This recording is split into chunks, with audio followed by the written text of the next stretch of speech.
So I lost my mom when I was like 21. Went in like a bad space. My friend got me a free month pass at David Barton Gym in the beach, and it gave me like life again. So working out for like 30 days, but I couldn't afford it. I lost my mom, I was depressed, I didn't care about life. If you're seeing that, hey, in a month we send 3,000 messages and I get one close, you have a massive issue. You said you can close and you're doing 50,000 a month. You can close. There's no way you got the 50,000 a month and you're horrible. I'm not really doing anything. That's a problem. The reason you can't do this is you're fucking stressed out of your mind doing fulfillment. That's what you're missing. You can't do that. I do weekly 1 hour calls. Bro, you can't. All these sales reps and trainers will try to teach you to build more value, but if they don't have the money, it doesn't matter. You're in a point in your life where you have to understand this. And this is every business owner I've talked to. My name is Joseph Ochoa. My company or my brand or me is Can't Stop Fitness. I'm an online coach. Used to be a personal trainer as well.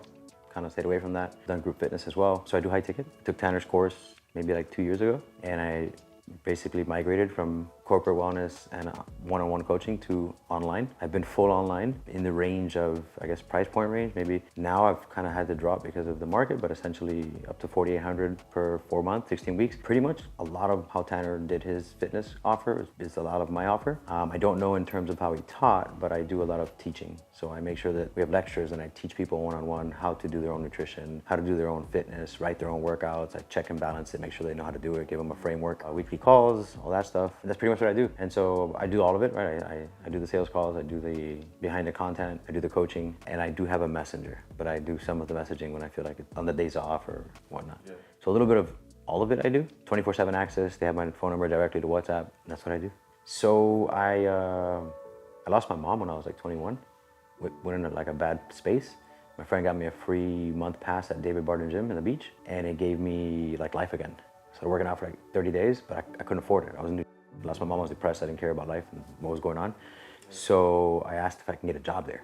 He got me a job there. So I started working the front desk, closing, just swiping tags, but free gym. So I closed the gym, get to work out. And so it was perfect. And I went up in the Flamingo in South Beach. And if you know about the Flamingo, especially like, 15 years ago, that was the place to be. So good environment, got motivated, got back into fitness. And then I'm like, okay, well, now that I'm back to motivated, how to make money? And at that gym setting, the way to make money is to be a trainer or a salesperson. And I didn't feel that I was a salesperson at the time. And training was like, well, I can do this. I was a high school wrestler. I coached a little bit. My dad worked in the gym growing up. I'm like, all right, cool, let's do it. My friend mentored me, the one who got me the pass. He was a trainer. And then I got on the training staff. And then eventually, when they transitioned to open a big gym, I went on my own.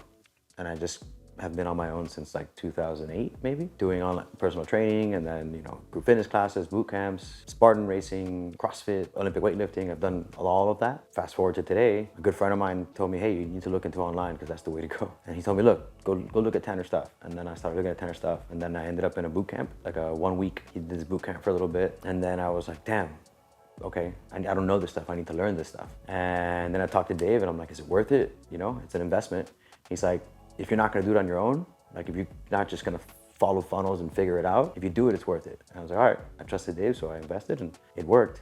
I made it to 50K months and 40K months and 30 and 20 was like my low end. But yeah, that's how I got today. So now I wanna make that consistent again and I wanna get to 100K months and beyond. I honestly, maybe it's high hopes, I hope to have a game plan to what to do next because I feel stuck. I kind of feel like I'm on a sinking ship. Joseph, what's up? What's up, man? Dude, what's up? Good morning, all right, bro. perfect, man. You said Joseph, I didn't know which Joseph What's up, it was. brother? What's up, bro? You good? How's your birthday? Good. Yeah? It was Yeah? Dude, I wanted to go so bad, but I literally had something like this the next day. And you were good. Yeah, no. Okay. So you've seen some of these, obviously, so you kind of know what to expect. The goal for me is just to make sure you get what you want out of it because it's for you. I'll ask questions so I understand the picture, maybe I'll lead it, but ultimately if there's, hey, I wanna talk about this, I wanna talk about that, I don't wanna waste a lot of time talking about stuff you don't care about. So give me where you're at and the stats, and then once I get that, then we can start moving, but just make sure you get what you want, okay? Okay, stats-wise, I'm a little bit a mess with that, but okay. I'll give you what I can try to... Yeah, as much as you can, or averages. Like if you don't know, just be like, I don't know for sure, but like around here. Okay. Any specific stats? Yeah, so start with like revenue per month, like cost per app, cost per lead, if you're running ads, if you're not running ads, like give me a breakdown of Shoutouts is everything. what I've done. Okay. I probably haven't done shoutouts in, I think I spent like 3 or 4 grand in shoutouts maybe in January or before. I've done more, but they're not What's the returning. offer, just so everyone knows too? Oh, I'm a fitness offer. Right, okay, fitness. So I do a 16-week, very much like the offer that you did initially, right? Yep. I took your course 2 years ago. Yep. And so very, very similar, just my face doing it. And I'm very specific about teaching. So I teach you how to write your own workout. I teach you how to do your own meal plan with lecture and homework and all that. Okay. What else? Weekly calls, the whole nine. They have my direct phone number, whatever, 24/7 access. But how do you usually get leads? Like, how much are you doing a month? Like, is it are you doing part-time, full-time? Full-time. Full-time, right. So how much are you doing per month on average? Right now, it's like 6K, 4K. Okay. Not very much. Okay. 6K a month. January, February, March 2023, 50 to 40K. And then it went down last year to like 20 and 14. In January, I did 14K. Okay, so this month, it's dropped down to maybe 6.5K. Some paid in fulls at 38. Last year, I was doing a lot of 4,800s. I'm down to giving people at 2K and 2,500, 500 a month. Okay, so what was different when you were doing 50,000 a month versus Don't now? know. That's my stress. I don't know. I stopped. I was doing shout outs. It was working. I was getting leads. I was getting 10, 11, 12 closes a month. And then March last year was my birthday. I went to Medellin, we partied. And then I feel like I still closed somehow, 40 something K. And then April just like So what changed? No idea. But you're just doing the same stuff over and over, right? Correct. Okay, so shout out, messaging. Keep going. I have a messenger. We'll make sure that he does like 90 to 100 messages a day. Like cold DM or what? Both following up on CTAs off of ManyChat with cold DMing people from certain pages, going through my followers that we haven't spoken with, and kind of starting that conversation. So it's just followers or cold DMs. His job is to follow cold DM or CTAs. Okay. I did some IG messaging ads, and I got a lot of clicks, but it's people that don't really want to pay. They just want the free.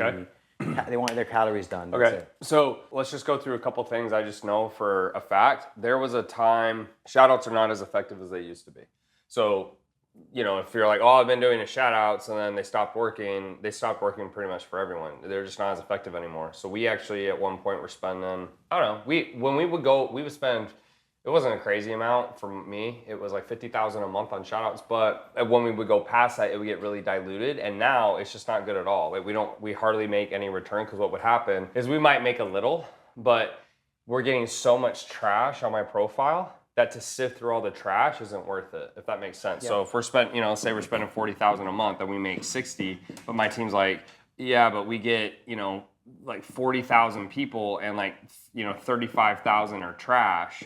And so it takes us forever to sift through. So we actually stopped doing it. So it sounds like to me what happened is you were doing shout outs, it was working really well. You're pretty content with that system. Yeah, it doesn't seem like you've really looked for any other ways to grow except maybe ads. Walk me through what you've done on ads. How much do you spend a month?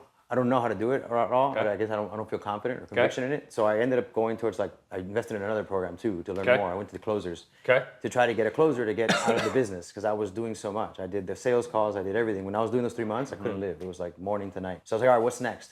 Well, I gotta find a closer for me. That's what I thought. And then I think I had changed my mind a little bit on that, but it didn't work out. They wanted me to do a Facebook group, so I did a Facebook group and like a lead magnet funnel. And I was supposed to cold call people. I didn't do that. I didn't do the cold call part. Okay. I didn't. There was no excuse or whatever. Okay. Other than trying to push a little bit to those things, I tried it. I don't get it, and I feel like I wasted time. IG ads, I knew a little better because I could just boost the post. But what stresses you out about the ads? Like using the business manager? Just the whole concept, like getting the pixel to my page, and then how to pick the target audience and how much to invest. When you worked with us a couple of years ago, did you not go through that part in the course, or did you not get to it? Or I don't know if I got to. I think when I started doing all of that, I think the coach specifically, I didn't get a lot from the coach. Yeah. I just learned what I learned, and once I started rolling, the shout outs were working. So I just kind of. So you kind of just. I just started. Well, let me push this. Okay, a couple things here, and so we're always trying to innovate, right? And then the reason I'm in a better spot now is because now that I have a team, I don't have to always do all the marketing, do all this. You're still doing a lot of shit, and so you burn out. And so I'm always the proponent of, hey, how can we get 0 to 100K a month as fast as we can so you can start hiring help? Or let's say if you were at 50K a month, at the very least, get everything off your plate besides the calls. Because really, the biggest issue about here is probably what happened. Shoutouts started working, you went down. Then you bring in a new closer, they're 80% as effective as you, so you go down even more, and now you're here, and you're not in a great spot. So there's really, do you have any questions about that? Does that kind of? So I started after COVID. I started when you did the boot So it was camps. even after COVID? Yeah, I was doing, Okay. I picked it up. So I did your boot, that little week thing. Yeah, you the were boost, doing. the boost the little post. ticket. That's how I started. Okay. And then I signed up with you. Okay. So I wasn't doing any of this. And then I learned from your system how to do it. And I got to 50K months just shoutouts. And then something happened last year in March. where it just started tanking. Okay. So, yeah, so but yes, it's COVID similar. may not have happened to you, but it's like Similar thing. you Yeah, get this what I was trajectory. doing doesn't It's not work anymore. It doesn't work anymore. And like, if you ask, we'll tell you the same thing. know. Because Dave did. I know. Dave did a ton of shoutouts. Now, what's funny with what Dave's saying is in the Spanish market, what's working in the English market is working there now, but it's gonna have the same cycle. It's cyclical. Correct. Things are cyclical, so it's gonna come back. So coming back to you, number one thing is from where you're at, there's only 2 ways to get clients. Okay, so we have organic and then we have ads. All right. So the first thing is if you have a person who's doing DMs all day, you should know what the KPIs are. So you said something earlier, hey, they're doing 100 a day. All right. So let's say, or 100 an hour or something. Is that what you said? About 100 a day, I think. Okay, so it's only 100 a day. So to be frank, if I have someone who's messaging, they really should be able to do 20 an hour, like I think. Without hitting a limit? Yeah, pretty much, because especially now, 20 an hour is usually what I tell people for a cold DM. If it's people following you, Instagram or Facebook, they're less restrictive on that because they've chosen to see your content. So for whatever reason, we don't have real issues with that. We usually have issues if it's cold. So what I usually have someone do, or the standard, is that's one message every 3 minutes. That's for cold. I could get someone to do that on cold. If they're doing warm and cold, they could definitely hit that number. So right off the bat, you know, if someone's only doing 100 messages a day, you know, unless you're running out of followers, the first thing I'm thinking is, well, how are they full-time or part-time? No, they're full-time. So they're full-time. Okay, so let's just say a normal full-time person, right, unless you discuss something else, full-time is 8 hours. Now, messaging for 8 hours a day, every day, can get tiring. So something you could look at, I'm not saying you need to do this, it's just like thinking through. First thing is like, can they do 8 hours? If they can, you need to get 8 hours or more. I mean, you really need as much as you can, because think about it. If you can get more output, you're gonna get more input.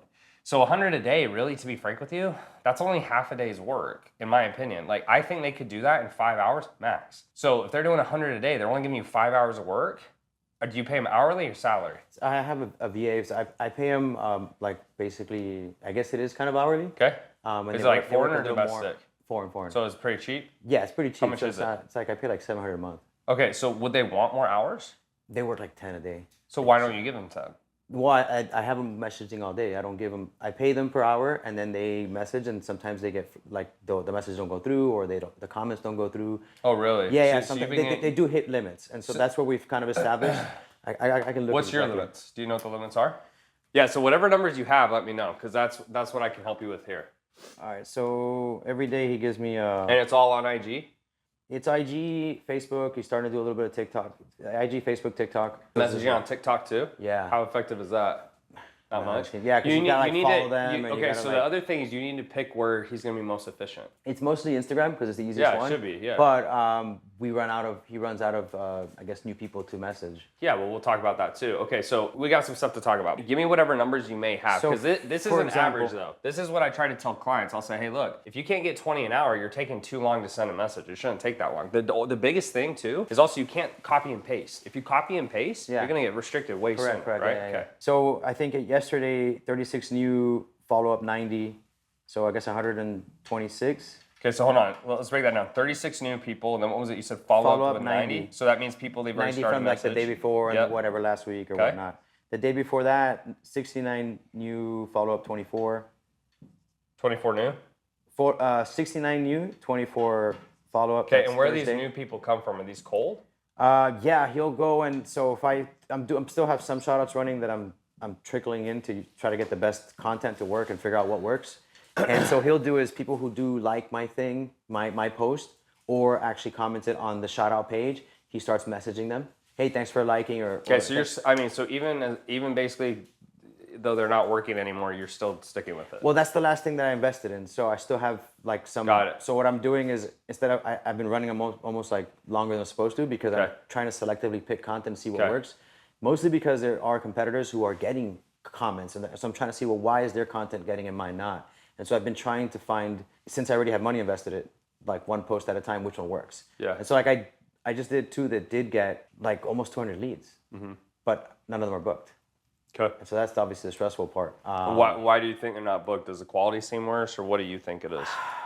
The CTA is like comment, learn to get my calories or whatever, like to get my meal plan, right? Okay. People want the meal plan. Once they want the meal plan, that's all they really want. They don't really want to sign up to a coach. So I guess the lead quality is low, it seems. I could review every single convo.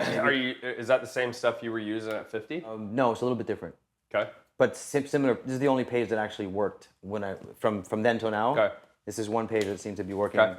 It's the last one that actually gave me something, but it's definitely, it's almost useless at this point, I guess. So around there, 100 and something. Okay, and then what you're telling me is you get limits, and it just says He's just telling me. I asked him, because I'm like, we need more, and he says, well, during the week, what'll happen is it'll hit send, but it'll have a little X. It won't just send the message. Right. What about Facebook? I don't think we've got any limits on there. He goes into the groups in Facebook, and he'll try to like have convos with people in the weight loss groups and just create conversation with them. So I'm gonna bleep this name out when we post the video, but there's a client of mine. His name. Have you seen his stuff? No, I'm not sure. Okay. We have another client named who just started doing this. We have another guy named. I'll go through him. I'll just try to give you some different examples. Okay. So the first thing that is a little concerning to me is it sounds like you've almost let your fear get in the way of, I don't know how to do ads, and maybe you even tried to learn it by going to another program, but you actually haven't learned it, and then you're trying to have people tell you to do other solutions, which isn't really the issue. The issue is not your closing. If you're doing $50,000 a month, you know how to close. You don't need a closer. All the closer's going to do is take over the closing. That's why I was trying to get out of the business and try to see what else I can do. Yeah, what you need is more leads. Yeah. And you need better leads, right? So there's only 2 ways to do that. It's either where it's a new source or it's fixing what you're posting in terms of quality. So there's a mix, okay? So with fitness, I would agree. If you're posting, hey, get this free meal plan, whatever, you're going to get those types of people. Do you know how to go look at people's ads, by the way? Do you know how to do that? I can show you how. Do you know how to find people's ads? How to just find them? Yeah, like popping up. Yeah, like if you want to see the ads I'm running right now, do you know how to find them? Okay, I'll show you how to do it. So I'll show you how to find these 3 people. Do you want to take a picture of those names, and then I'm going to delete it? I'll just delete their last names. Okay, let me give you an example of a couple things in terms of the offer. So what does, when you look at his ads, it's actually quite hilarious because every comment is negative. Literally every comment, but he's doing a lot of revenue. I know for a fact, especially because I keep seeing his ads. He's a client, we talk, etc. So what he did is he flipped his offer, and in short, what he does is he says, hey, if you're a man who makes at least $150,000 a year, I'll get you ripped or you get your money back. And then he automatically right away just says, this is for people who have everything except their body, right? And they want to do it, and you got money, you can invest. This protocol works, but it's not cheap. Like, he takes that angle, and then what happens is all the comments are, oh my gosh, this guy, you don't need to pay this much to get in shape, all this stuff. But what happens is that actually boosts his stuff in the algorithm, and he's crushing. Yeah. He's making a ton of money. He has his avatar is the guy. He created like this guy was having the same problem. Wow. Okay, so then this guy is doing like 1.5 mil a month. He's definitely one of the leaders in the space. He's crushing it. This guy here, he had the same issue. He's like, yeah, man, I mean, these leads are coming through, etc. And so we told him, he said, start talking to people who have money. Because again, like if you're saying you're getting a bunch of bad leads, giving away free is exactly what's going to get you that. Because you got to remember, free, it's like this. So free's down here, and then more aggressive's down here. So when I say free, I'm going to get more leads, but they're usually going to be lower quality. Mm-hmm. When I say, hey, you have to be making $150,000 a year, I'm going to get less, but they're going to be higher quality. So for you, if one of your complaints is, man, I keep getting bad leads, you need to just be more aggressive in what you say, right? The reason I put these guys' names down is I want you to go look at it so you'll understand, right? The only other way is you make your shit different, right? So even with the offer you may have, remember when I was doing fitness, it was, how to eat whatever you want without sabotaging results, how to train however you want without sabotaging results, lifestyle recalibration. I don't want to say that's played out, but it's still a harder sell because it is different, but it's not insanely different. And I'll give you an example. So this guy, he does blood work. There's not a lot of trainers who do blood work. So he gets the labs, he does the tests. There's the doctor at the gym, Dr. D. Yeah. He's making a killing. I mean, trust me, I know what he charges per month. It's crazy, right? So what he does is he goes, hey, the reason you're not getting results is because X, Y, Z, and most trainers are not doing this blood work. And if you just did this blood work, you'd be skinny, of course, right? Obviously, it's not that simplistic. But those are 3 examples of clients I've had that are crushing it. You're in this category. Unless you know how to do this, which I don't, that's not really my game, then you're more in this category. So the first thing you have to do is not be afraid to be more aggressive because what you're currently doing isn't bringing you leads, all right? The second thing is you've got the VA doing the outreach, right? So if the VA is doing the outreach, that's all you can do. There's only so much you can do with cold, and you know this.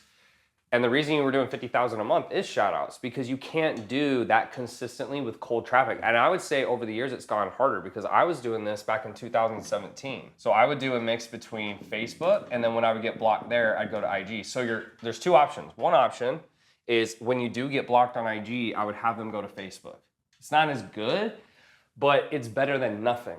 Yeah. If you're paying them $700 a month, I would get as many hours in as you can as long as they're a good worker and it's good quality. If it's trash and they're starting these weird combos, it's not helping you. But if this person's pretty good, which I'm assuming they are. Yeah, they were at some point. Something stresses me about I want to go through and review everything to make sure, but they were getting to 50K. Okay, so we need to talk about that too. So we'll talk about that as well. How many people do you have on your team, by the way? Just right now, it's just him. Just him. Okay, so you have 1 VA. Okay. I had more and I had to eventually. Okay, so we're going to come to this in a second. So at the very least, if you're going between these 2 platforms, you should be able to get probably 200 messages a day, and then you can already get more output. So I don't know what your numbers are, but let's ask. Do you know your numbers from how many people you message, right? So how many people you message to respond to book calls? Do you know what those numbers are? I have a spreadsheet, but no, off the top of my head, no. Okay. Everything he messages, I have him on an Excel sheet. Do you have access to it right now or no? I can, yeah, I think. If you can't, let's just go off averages. Do you know what the averages are? Well, those are the averages of messaging, something like that, about 100 and something a day. Okay, so let's just say you message 100 a day. How many respond? Do you know? Do you track that? Yeah, Okay. So from what I just gave you now, for example, maybe I don't have it here. No, I don't. Okay. So it's in the sheet, but I have to. So it's okay. So usually I would say if it's cold, so if it's warm, let's do warm. Okay, so warm means they're already following you, they like, they comment. Cold is you're reaching out to a stranger. Now, warm, let's say you reach out to 130 respond, you book 5 to 10. All right? Cold, you do 100, maybe 15 respond, you book, let's say 3 to 5, and then we'll do a close here. This one you might close 2 to 3, this one you close 1. That should be around what you're looking for. The reason that's important to know is at the very least, if you know your numbers, if you're not hitting that, then you know something's wrong or you know something's probably off. I would say this here, I'll give you a range, 20 to 30. This one here would be 10 to 15. Like any lower than that, it's not even worth it. That's already pretty bad. You need 3 to 5 booked and probably close 1. Okay, this one you're gonna book a little bit more because they're warmer. It's definitely lower than that right now. Okay, this is gonna be the same for ads. Okay, so when I say warm, this could be shout outs, ads, it's gonna be pretty much the same. If I run a DM campaign, we probably will get about this. We'll get closer to this number. Like we might even get like 30 to 40, but we're looking for about the same number for ads, okay? So these are the numbers you should have. So right off the bat, let's say hypothetically, your numbers are worse than this. Okay, so we'll get into the VA part in a second. So he's not good or whatever, we'll talk about that in a second. But at the very least, no matter what your numbers are, if you just go like this, if you just do this, excuse me. I'm doing this new thing where I'm trying not to say like so much. Fair enough. It's a lot harder than you would think. If you double those numbers, then it doubles everything on the bottom. Now, no matter how bad it is, if you do more output than the other person, even if they're better, you'll win. And I learned that in door-to-door sales because I knew, hey, I'm not as good as this guy who's been doing it for 5 years. If I can knock on more doors, I'll still win because I'm doing more output. So one thing I want to make sure you do, the easiest thing you could do when you go home after this is find out what these numbers are so then you can adjust. If you're seeing that, hey, in a month we send 3,000 messages and I get one close, you have a massive issue. I mean, that's not even worth it because you're doing all this output, you're getting no input, okay? So there's on this front. Now, in terms of the VA, my guess from what you said, doesn't sound like you're really managing. What do you do in terms of management, if anything? So if I'm your VA, what do you do for me? I know what I do for you. What do you do for me? Yeah, so meaning like meetings and things like that? Yeah. Not a lot, no. I just checked he asks me questions sometimes to jump in on messages. I jump in. If you ask me how do you do this, I answer it for him if I'm available. And you're having him do the whole convo A to Z, the whole thing. Correct, to the booking. Okay. If I want to change something, I'll tell him, hey, Okay, so I want you to stop saying this. So in a day, if he's messaging all day, like today, for example, what do you do all day?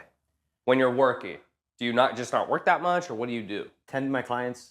I probably don't work a lot as much as I used to, for sure. Okay. I'm definitely demotivated. Okay. Why are you demotivated? Because it's not working. Stressed about it, honestly. Okay. I try to make sure I work out because it's the only thing that gives me some kind of feeling like I'm doing something positive. I'll watch some stuff. I'll either look up sometimes I'll get a kick and I'll go into YouTube and start watching either your content or something like let's do this. Yeah, so let's something that's missing. Like we'll come back to so let's come back to the VA. All right, so you got a VA doing, as much output as they can, which usually you're saying is about 5 hours of work. We're not sure about your numbers, but you have them on a spreadsheet so you can get those later. I want you to compare your numbers off this. So let's look at it. If you're not getting the output, which you are, you're good. If you're not getting a lot of responses, that would mean your initial message here is weird or strange or odd. You're not gonna get everyone to respond, but it should be somewhere around there. It should be. The other thing you can do to make sure is one of the benefits of being in a community of other trainers, programs, whatever, is you can compare, say, hey guys, what are your stats for this? That's part of the reason I can know too, is because anytime I can go to my team and say, hey, what are the stats for this? I'll go to my clients, what are you seeing? And you will get the bottom feeders and the top performers, and it's usually somewhere in the middle is the average, right? And that's what I would say around here. If you got 40 responses on a warm, crushing. 30, good. 20, it's like, 20 is okay, it's not the best, but it's still, you're probably okay. Below that, there's something wrong for sure. I mean, if you can't even get 20, problem.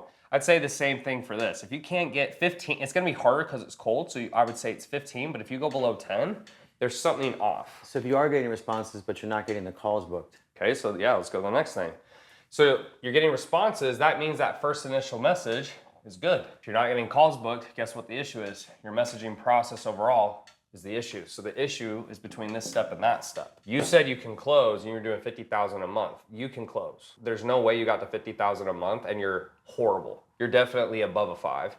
You said you're a 7. 30 to 40% was my average, depending on the month. Yeah, and when you answer me this, when you drop the price, meaning drop the price means you tell them the price. So you say, hey, it's $4,800. If they couldn't afford it, did you work out a lower price for them, or did you just say, oh, that's it? So there was a point. There was a point where it depends on the person. So I just really depend. Mm-hmm. I definitely turned down a lot of deals, even recently, that I could have taken. You can't do that. Okay, so we're gonna talk about that too. Okay, so the good news is if you come here and you don't have problems and you're where you're at, then it's depressing because you can't actually fix it. The issue, from what it looks like to me, is you're getting problems, but you haven't done anything to try to fix it. And there's a lot of room for improvement, so that's good news. So let's go one at a time. If you're getting these response rates, what does that tell me? So I'm a manager, I'm a business owner, I'm thinking strategically. Okay, if I'm getting responses, what that tells me is my VA who's sending those responses, it's good enough, right? That also takes a massive load off your plate. What's one of the most time-consuming things in the business? Sending messages. And not sending messages, the first message specifically. Way easier to respond if I DM you, way easier energy level to respond to that than messaging and starting the conversation, because you have to go find them and look and then relate. Say the right thing, yeah. Man, it's all that, it's so much extra work. Not push them away. And then it's, oh, hey, you look nice, do you like fit? And you got to do all this extra work just to get into the pitch. Mm-hmm. We can talk about what to say as well if you want to, but I want to get on these numbers. So if I'm looking, the issue is what's happening after the response. Then I asked you and said, well, what are you doing for your VA? Oh, I'm not really doing anything. What I would do if I were you is you do one of two things. first you need to assess what's going on. How do you do that? You just simply have to go look at the combos and you have to rate them. So when I'm training my messaging team, they will bring me conversations and I'll say, hey, instead of that, say this, do that. They're not going to be a perfect. So if you rate yourself a 10 out of 10, you're going to always expect your team to be 8 out of 10 unless maybe they're a C-suite and you're spending 30, 40, 50K a month. You know, you're paying them big money and it's the type of person that could run their own business, but they simply don't want to. So the entrepreneur, all right? So what I would do is if you had 1 hour a day, and from what you're telling me, you're not working that much as is, you said an hour a day or 30 minutes, you could do 30 minutes too, where you get on and you simply review messages. So maybe the first 30 minutes you review messages and you say, hey, don't do this, don't do that. The next 30 minutes, if you wanted to do that, you do some messaging that they can watch. And that's how they learn and progress. Then as a manager, what happens is over time, if you're doing this 5 days a week, over time, the employee should progress. And then they usually will hit a point where, okay, it's at that 80% level. If the employee doesn't progress and they just kind of stay around here, but they never get there, you fire them and you bring someone in new. That's how management works. Do you see that people get there and then if you don't stay on them, they start to... Yeah, of course. Because they're doing the same thing day in, day out. It gets monotonous. You're paying them the same rate. Have they made any more money? Yeah. Or less money? No, they've made more, and I give them commission on every time I close one. They get commission. I even boosted it. Okay, so but just realistically, like I'll give you a perfect example. I left for 6 months, right? I turned my business over, didn't do a lot of things well. I learned a lot from it. Came back, sales guys were closing at 20 to 26%, which is horrible. Get on the calls and listen, terrible. They're now closing at 40 to 50%. Why? Because I changed things they were doing that they should never have been doing. So think about that. If I left for 6 months and didn't train, they essentially, let's say they were up here, they started deteriorating slowly. Not even because it was on purpose, but because they were no longer getting the training I wanted them to have, and they probably didn't have someone pushing them. And so yeah, they get complacent, and it's just normal for most human beings. That's one of the things I like about being the business owner is I'm always pushing, I'm always innovating because I hate doing the same thing every day. It gets boring. So that's why you have managers, because if not, companies would save millions and millions of dollars if they didn't need managers, but that would mean everyone's self-motivated and it doesn't always work that way. So you need someone to watch. So if you look at my team, I'm here, then I have a COO here, then I have a CMO, then I have a head of client success, and then I also actually have, it kind of looks weird, but I actually have from here a head of setters. And then they manage their teams here. And that's why people will see me now and go, oh, Tanner doesn't have to work that much. Because these people became mini me's. They're mini Tanners managing the teams underneath. And then you manage... And then I'm managing these people. So think about it. It's a lot easier to manage him and manage him and manage her or manage that person and coach them, and then they coach down. And that's how organizations really work. So where you're at right now is this is you, and you just have one person. That's as easy as it gets. The problem is that you haven't been doing that. And so you should be doing 30 to 60 minutes a day of training indefinitely, probably 5 days a week. Maybe not even 5. You could do 3 days a week. But you need to be doing something. If you haven't been doing that for the last 2 years, I guarantee you their performance level, when people come in, it usually starts as good as it gets, and then slowly over time it degrades. And that's why you constantly have to train and do those things, and it's annoying. But just like you would with your clients, you don't just tell your clients, you go, all right, cool, keep paying me, don't talk to me ever again. It's the same thing with your employees. You have to do it. I didn't understand that when I started a business. So the number one thing I'd have you look at is he good enough? And be honest with yourself. Yeah, I mean, I stayed with him. Okay, so if he's good enough, then one of two things needs to happen. Either A, he sends the messages and you do all the responding until things pick back up. Because if you're better than him and your revenue has gone from 50 to 5, you got to do something soon. You can't last any longer. I mean, you got to do something. Or you at the very least need to manage him, which means you're reviewing messages and you do it. You don't have to do it throughout the day, but you get on a call and you could review messages for an hour. And then you see if he gets better over time. And he could also watch you do it. So for example, when a new sales guy comes on my team, one of the things they do is they'll come and watch me and I'll close actual calls. And I'm like, watch what I do. Then I flip it and I watch them. And only after they prove to me that they're good enough, then I'll get off the phone. And then we still review calls indefinitely. But I never just get on and go, all right, here you go, good luck. And that's what most business owners do. So that's number one on that. Okay, do you have questions about that? No. Okay, so you need to be doing that. And what makes it hard as a business owner is as the business gets bigger, guess what? You're the manager to begin with. So when I started, was a coach, then I had a setter here, and I had a setter here, and I had a sales rep, and I was the manager of everyone. And so what happens is as your team gets bigger, you just move a step back and you start managing their performance, because that's the only way to do more work, because you can't do all the coaching and all the sales and all the film. Right now, you can do everything. And in fact, because your business got smaller, it technically should be easier because you have less clients, you're getting less leads, etc. So your whole focus right now is back to sales. Like you're square one back to sales. Okay, so that's all out of the way. Do you have questions about that? No. Okay, so hopefully that's straightforward.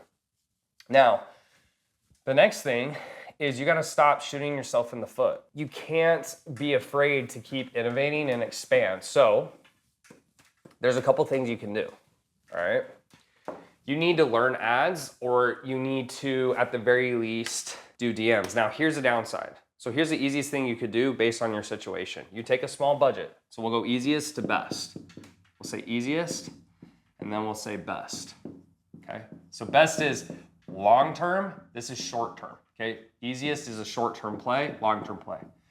All right, so your one-night stand versus the marriage. It's what's best for the short-term and the long-term. So easiest, stop doing shout-outs. It's not helping you. The easiest thing you can do short-term is you do profile views from a boosted post, or you do messaging from the post. Now, do you know what I mean when I say that, by the way? Do you know what a boosted post is? That's what I did, and it worked. But again, the leads sucked because my ad was 1,200 calories. Right. So we already talked about the ad part. You have to change your framing. If you want people to have money, talk to people who have money. Let's say I'm your ideal guy. What would you say to me? Don't talk to a regular person. Talk to the rich people. And he gets a bunch of hate, but he's making money. Yeah. And he doesn't seem to care. And I'm happy for him. I don't care either. I mean, I see his ads get some of the worst comments I've seen in the whole industry. Like, they really do. I mean, there's not one positive. I don't think there's one positive comment. Not one.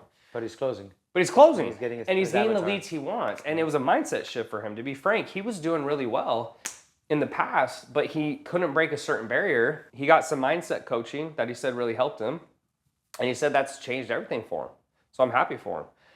That needs to be the number one thing you do in terms of if you're having a lead issue. Stop doing the same stuff. Stop giving away free things, because that's what cheapos want. Do the stuff that is going to attract a higher level person. Now, it might cost you more, but in the end, it all comes down to closing. And that's also why we need to know our metrics. So let's start back with this. We could talk about lead magnets or things you can do. I gave you some ideas. I'm happy to give you some ideas here. All right. The easiest and cheapest thing you can do is a profile view. Now let's go through pros and cons, because I want you to understand all your options. Okay, so the pro, it's very cheap. Okay, on average, you can get a profile view depending for 10 to 20 cents. Okay, so what that means, a profile view would mean you take a post, and for everyone who's watching, right, here's your Instagram post, and then at the bottom, you got the little boost, right? So you hit boost, and when it asks you for what to do, I can walk you through this as well on your phone. But when it asks you what to do, it has profile view. I think it has website visit and then messaging. You're gonna choose profile view. You're never gonna choose website visit. You're gonna do profile view or messaging. Profile view, what's nice is when you boost the post, that's how much it costs to get someone to see it. So almost like a video view, right? Now, are all those views going to like, comment, or follow? No. So the question is, well, Tanner, how many are usually going to engage? On average, what I've seen is it's gonna be about 10%. So if it's 10%, then that means it's gonna cost between $1 to $2 to get a like, follow, or comment. So right away, what can happen for your VA is instead of them having to outreach, you're getting that engagement. A good post you can do for this sometimes is a Five Guys post where you say, comment down below, because then the VA can go straight to that post and hit people there. That's the cheapest way. What's the benefit? It's super cheap, great for beginners. Downside is you still have to do outreach, and you don't know if they followed or liked or commented. It can get a little, I guess, messy, right? It's kind of what you're doing right now. It gets a little messy. You're not sure. It's like a shout out. You kind of have to just look. You don't really know. So it's a little extra step. Okay, that's the downside. Now, messaging, the upside is they come straight to you. So you wake up in the morning, if you do a messaging objective here, they come straight to you. So they're right in your DM. I've done those. Right. What's the downside? The downside is it's going to cost you anywhere between $5 to $15. Do you know what your cost is on average for those? I can check. I have some. What would you guess? It was a couple bucks. I did a few. Okay, a couple bucks. It wasn't too much, but you know what did happen? I kept using the same one that worked, or two that worked. I would put, whatever, like $200 a day, and I'd only spend $40. It wasn't showing it to people. I don't know if it tapped out. Interesting. Like users like mine. Well, your audience might be too small. I put users like mine, and then it just, I couldn't figure out what to do next. It just stopped actually showing it to people. Yeah, well, weird. I'll walk you through. I'll walk you through on your phone as well. So the downside of this usually is it costs more. Okay. So if you're trying to be cost effective, this won't be cost effective. But a lot of times you don't have to go searching. They come straight in your inbox, and you can be more aggressive on the ad. I think you need to do that regardless. Because right now, I don't think it's as much as a lead issue as it's a quality issue is what you're telling me. Now, it could also be a messaging issue. I'm down to look at some of your messaging conversations if you'd like, because I can identify that. We already talked about how you can fix that. But that's the pros and the cons. Now, the overall con of doing boosted posts is that you're not getting any emails. So the sad part is let's say for the last 2 years you've made, I don't know, let's just say you've made $500,000, okay, at least. You haven't gotten any emails, it sounds like. Any phone numbers? Have you gathered any data? Yeah, I did a VSL with the link in the bio. I did that too. But have you actually ever gotten people to input? Do you know what an opt-in page is? Yeah. Have you ever used an opt-in page? I have like maybe 400 emails or something like that. Okay, so and I just started running a new email campaign from it for my free blueprint. So this is the easiest thing to do. One of the reasons it's easy is you don't have to know about funnels. You don't have to have a funnel set up. You don't need a website, nothing. Mm-hmm. All right. So to be frank with you, those are your options. Something that I also want to point out to you is people will come to me and in your case, let's say, hey, I've done that, it isn't working. Something you're going to have to accept is there's no other ways to get leads. You either pay for the lead or you do organic, which is outreach. So if it's not working, the question you have to ask yourself, and this is what I do in business when I get upset. Yeah, I go, well, not even that. I go, is anyone else using ads successfully? Yes. And the answer is yes. So if that's true, then you have to be willing to keep trying until it works, because you can't just say ads don't work. They don't work for you. So this is the short term. If I was to give you action steps, 1, you audit the VA. You audit the VA, you audit the messaging. That's number 1. Number 2, you change your lead magnet, right? So you change or your language, you change how you're speaking. Number 3, you review the guys I told you. Those are just 3 examples. You at any time too, if you can go into people's programs or you find trainers who are being successful, I'll show you how to go find their ads and you can see what they're saying and do something similar. You don't have to copy, but do something similar, because if it's working for them, it could work for you. And then number 4 is then you need to do some types of ads. You need to keep doing organic outreach, because if your money's down right now, you shouldn't just hang your whole horse on the ads. But we both know that what's happened is basically you're looking to replace shoutouts. Shoutouts worked, you were doing great, they're not working anymore, we have to adjust. So this is the most short-term way to do that here after you've done this, okay? So you can do this or this. There's pros and cons. Some of my clients will do a mix. So if your budget, let's say your budget is $500 a month to do this, what some of my clients will do is they'll do profile views, and then they'll also do messaging to audit the quality. Because when you do a profile view, you can't technically see all the quality and you don't know where it's coming from. When you're doing messaging, if you got 10 bad looks in a row, you go, hey, maybe I should target something else. So that's also something to keep in mind. Targeting is something I don't know. Yeah, and I'll show you that. I'll show you that. So long term, I don't think that's that big of a deal now. I would say this is definitely secondary. But the only difference between this and a business manager is maybe a business manager looks a little more scary to you, but it's really not. The only benefit of this that you don't get here typically is here when you run the ad, you're not gathering any info. You're getting no email, you're getting no phone number, nothing, which long term isn't great, especially when you're running ads. The difference when you run it from a business manager is usually when you run the ad, or you have a website or ClickFunnels, what we do is we'll run an ad to the DM, and then from there we'll go to an opt-in page, then it goes to a VSL, and then we try to book a call. So what happens is they'll come to the ad, they'll go here, we'll try to message them and get them to book a call from there, but if they don't, then they opt in, and then they keep following this path. So we can hit them from multiple ways, and then from here, we can text, call, email, etc. Right? And this is the one downside of you doing this. Now, if that's all you need to learn, bro, there's a course by Meta. Take the Meta Facebook course. It'll show you how to do it. There's a course on Udemy, $40, $50. You don't have to go pay for a mastermind every time, right? Yeah. I think that's better in some cases, but if you've already got down the basics, which is messaging, sales calls, that part, and this is all you need, go get a super cheap course, take the course, go through it in a day and learn it. Don't keep avoiding this. Yeah, something else is the first thing you should, do you know who you actually should have hired? When you're at $50,000 a month, who should you actually hired? A coach. A coach. I learned that. I talked to he kind of and then a messenger and a closer, because here's the thing. I was scared to give it up. When you're at $50,000 a month and you start hiring people, remember, let's say you're at 100%. So you start hiring people and these people are all at 80%, right? He talks about this all the time. You can't expect people to be as good as you. So they're at 80%. So this 50 now is going down. So let's say now you're at 40.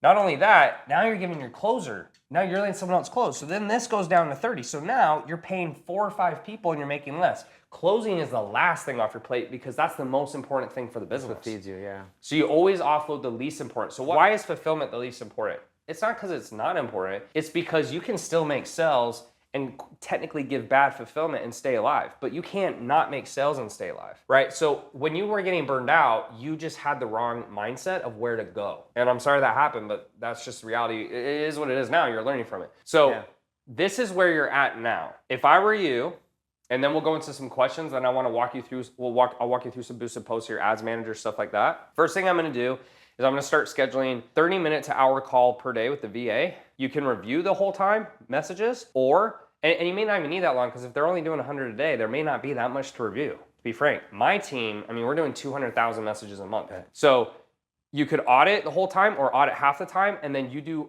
a little outreach so they can watch you. And you should do that ongoing, and it also keeps you on the pulse. Is he doing a good enough job? Then you need to change your language. So you're gonna review those guys.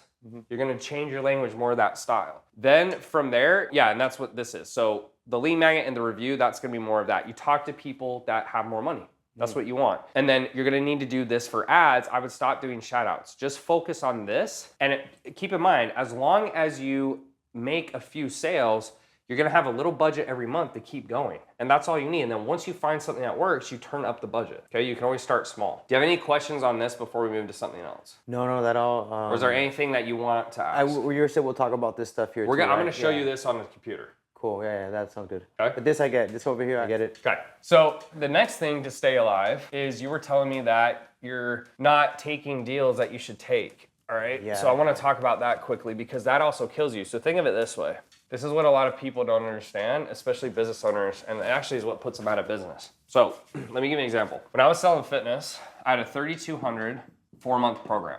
Now you can't do this in business coaching as much because business coaching is a lot more intensive on fulfillment. So I can't have you come in and pay me $200, not because I don't want to take the $200, but because the amount of work and effort it will take, my payroll would have to go up exponentially. Like to have a full-time coach, business coach you is way more difficult than a fitness coach. Does that make sense? But one of my questions was, how did you get so big at the beginning without overextending yourself? Because like I said, when I was doing You're probably doing too 10, much. 12 clients a month, You're probably doing too much. I was fried. Yeah, you're doing too much. You're doing too much. You're over delivering. And then I want to give more because I think my offer's got to be better. Maybe you're over delivering. Yeah, well, and we'll talk about it. There's a balance because you're doing too much. In the beginning, really your goal right now is to get to a point where you can hire enough staff to get out of most of the day-to-day. Even if all you had to do is wake up and do a manager meeting and then take sales calls, I promise you'd much prefer that than all the stuff you're doing right now.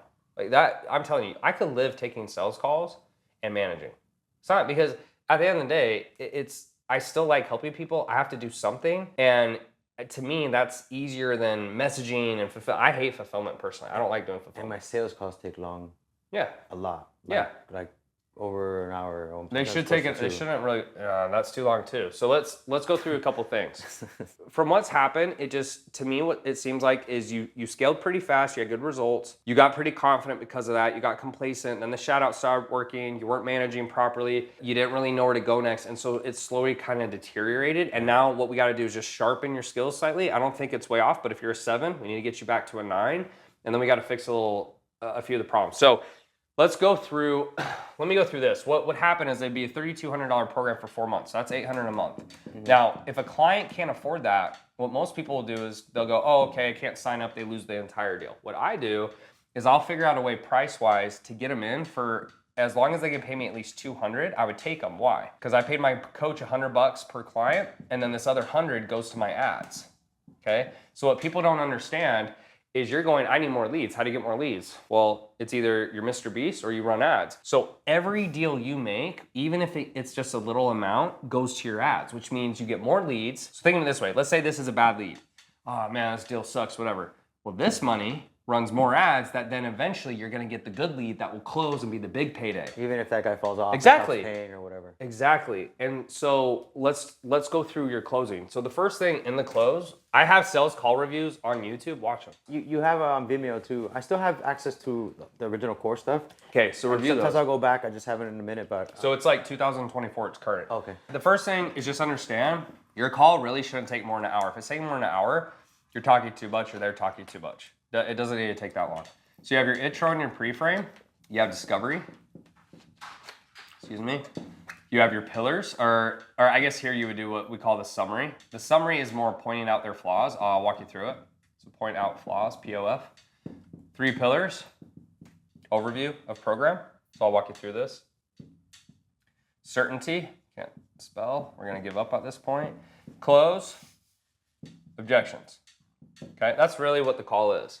All right, so let me just walk you through it. Hey, so Joseph, super excited you're here today. The way we're gonna do this call is I'm gonna walk through what your goals are, what you're struggling with, what you tried at the end of the call. If you feel it's a fit, we'll get you signed up. That will mean it's a yes, you wanna do it. No means you don't wanna do it. And it's as simple as that. Does that all make sense? You're ready to dive in? And you can do as hard or as soft as a pre-frame as you want. For beginners, I'll tell them to do a harder pre-frame. Harder pre-frame meaning by the end of the call, I'm looking for a yes or no decision. I do that every time, yeah. Okay, so that's a hard pre-frame. A soft pre-frame would just be, yeah, so, we'll just see if this is a fit. If it's a yes, let's do it. If it's no, it's not. No harm, foul. You ready? And then you just dive in. Neither is wrong or right. It's just for beginners or people who are more worried about objections, harder pre-frames are better because then you can fall back on that if they say no. So there's that. Discovery is the questions. The questions is understanding the situation. So much like what I'm doing with you today, I'm trying to understand your situation so I can give you advice. That's why I ask you questions. Who's on your team? What's your revenue? What did you do in the past? What are you doing now? Etc. It's not so I can sit here and I'm just asking for fun. If I don't know, I can't possibly help you. Mm-hmm. So keep in mind, all discovery is you're trying to understand the situation so that you can give them the solution. That's what experts do. If I'm a doctor, I need to know what's wrong with you before I can provide a solution. So once I get those questions out of the way, then we're gonna go to a summary. Summary is just essentially saying, okay, so Joseph, so from what I'm hearing, 2 years ago, you're doing as high as 50,000. You're doing shout-outs, it was working. Now they've stopped working. You're really uncomfortable running ads, you didn't learn how, you went to another program, they told you to get a closer, you realize that's wrong. And so to make sure we're on the same page, you realize that the only way forward is you need to manage better. You need to probably change your fulfillment. We'll talk about that. And then you also need to learn how to run ads effectively. Does that make sense? And then I get you to agree. Once you agree that you have an issue, now you're open for me to give you the solution. I can close you. If they're not open to that, they go, no, I don't agree with that. You can't close someone who isn't certain they have a problem. People who are easier to close come on the call and they're already aware that they have a problem and they're already open to a solution. Some people come on the call and go, yeah, I mean, I'm out of shape, but I don't know what I'm doing. So you have to point out the problem because they don't even know what the problem is. Some people will come on, their problem oriented and they already know what the problem is. So for you, if you came here today, you're more open to feedback because you're here because you're admitting, at least I would assume, that I have a problem. So I want help.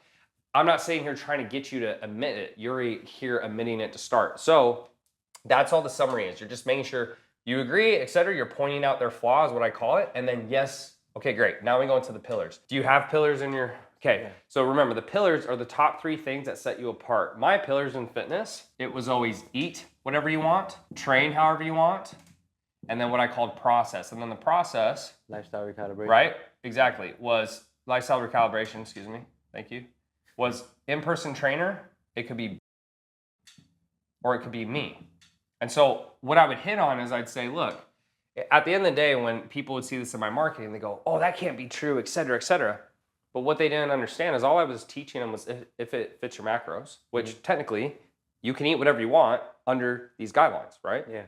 So you can't eat endlessly, but you can eat bad food. And then number 2, training. is, in my opinion, it's not that effective. So most people I say, yeah, I mean, we could pretty much train however you want. Are you cool to do at least 3 days a week? Yeah, 3 days a week sounds good. Like, great. Because as long as they just follow the meal plan, they're gonna lose weight anyways. So I didn't really care that much, and most people would agree to 3 days a week, which I would say for the average human being, 2 to 3, yeah, that's fine. Like if you're not trying to be super jacked or anything like that, it's fine. So, and then process is once I got them to agree that they needed to eat the way they want and train the way they want so they could stick with it. Because remember, my whole premise, and I think you remember this, is, well, look, most people can't stay in shape because they're doing things they don't like, and they're following restrictive regimens. On your birthday, etc. I'm sure when you were having your birthday the other day, you didn't eat, broccoli cake. You had chocolate cake. So it's that premise. And then people go, yeah, that makes sense. Once they agreed to that, I'd say, okay, so now that you agree here, you can hire an in-person trainer, you can hire me. And then remember, I would make an in-person trainer sound bad, not because I hate in-person trainers. I'd just say, they're paid for you to show up. If you don't show up, they don't get paid. They also don't focus on your nutrition, which is 90% of results versus in-person. So why would you pay someone who focuses on the 10% of results and doesn't want to teach you anything, because then you'll fire them? And they're like, oh, that makes sense. I'm like, right. So I get the trainer out of the way. It's like not an option. Then I'd say, look, you could hire, or not that I have an issue with them, but it's cheap. And a lot of times I'll talk about pros and cons, but yeah, it's cheap, but they're giving everyone the same plan. So what they do is they set it up for you to get crazy results in 30 days. But then at the end of the 30 days, what happens? Oh, I can't do it, da, da, da. Right, you gain all the weight back. So why would you start something that you can't stick with anyways? They're like, okay. And then I went to me, right? And I said, hey, so what I'm gonna do is I'm gonna teach you how to eat and train the way you want that fits around your lifestyle. Not only that, but when you're done working with me, you'll never have to hire help again. So I'm expensive, but what I want you to know is you're gonna pay me one time instead of $50 a week for the rest of your life. Does that make sense? Because what happens is people spend way more money over their lifetime doing this than if they just learn how to do it. And so that's how I got big packages and people were willing to pay me, because logically it all lined up. Okay, so that's all that part. Okay, I just wanted to cover it. I think you get that. Then you do the overview. The overview would just be the program, brief, 5 minutes. Just so you know, this should be 5 minutes. This should usually be 20 to 25. That includes this part. Let me get a different marker. 5, 20 to 25, and that includes the summary, because the summary is very short. You're just restating what you said. Pillars should be, 15 to 20. And then the overview, I'm talking, 5 minutes or less. Then you'll get, same thing for certainty. I'll say like this, the overview and the certainty, maybe 5 minutes or less. And then you close for 15 or 20 minutes. And that includes the objections. If you're taking more time than that, the downside is if you don't have anything else to do, fine, but it means you're not efficient. So who's gonna win? If I go to the gym and I can get more done in 2 hours than you get done in 4, I have a higher chance of sticking with it, and I'm getting more done, because for the other 2 hours, guess what I'm doing? Other things. If you're having a call way over an hour, bro, it's just, what that means is you're talking too much or they're talking too much. I don't know what it is because I haven't reviewed your call, but you need to watch some of my new reviews, you'll see. There was a girl yesterday who had one of the best discoveries I've ever heard, but she cut out the pillars, which was weird, but I want you to listen to her call. Her discovery was perfect, it was just too long, and you'll hear me break it down. I'll get you that review too. That's how that part should go. Now, once that's done, you need to go into, do you have any questions about that? No, I'm just listening. I used to do some of that stuff. My program is almost identical, like the same pillars and everything. Yep. But I've started to eliminate, as I did more calls, stuff started falling out. Well, yeah, you're getting lazy. I need to read. The thing too, keep in mind is this. I have a rule, typically in business, and the rule I'll ask myself is I say, can this hurt me or can it help me? So I'll say, can this help me? I don't know. If I don't do it, could it hurt me? Yeah, then I'm gonna do it. Because I don't know if it's helping, but I know for a fact if I don't do it, it's gonna hurt me. Does that make sense? So for you to cut stuff out, all you're really doing is you're risking not closing the deal. And to me, it makes sense to put in the little extra effort, the extra 5 minutes on an hour call to close. And the frame. I just missed some. Like I heard you now, and I was like I don't do that anymore. And like the trainer, the baseball, like you have to make sure you drive that point home, because for them to pay you $4,800, they first, there's two things. They have to understand that what you're teaching is, they have to agree to what you're teaching. Hey, do you agree that you need to learn how to eat what you want whenever you want? Do you want to have cake? Do you want to have ice cream? Christmas, Hanukkah, Thanksgiving. Do you want to have turkey or you want to have broccoli? I want to have turkey. Okay, so you need to learn it. And then number 2 is, okay, so now that you agree to this, who are you going to hire? So even this. Let's say I was trying to sell you today. which I'm not, but let's say I was. I've already got the first part down. I'm showing you strategically and pointing out to you logically what's missing and what you need to do. And if I can get you to agree to that, then the next part is, okay, so how are you gonna get help? You're like, oh man, like Facebook ads, I don't know. Let's say I didn't tell you to go do Udemy or Meta. Yeah. It's like, well, bro, like, I mean, you can go try to figure it out on your own, or you could hire someone else, but remember what happened? Or you could hire me, and then I just make the case for who you hire next. That's really all you're doing there. You're showing them the strategy, the path, they see it, and then you go, so how do you get there? Because you don't know how to get there, right? And then you just make yourself the best option. And then when you do that, they'll pay you. Yeah. Especially when you market it as, hey, you pay me once, you never have to pay me again. And you know how that works because people go, yeah, that makes sense, right?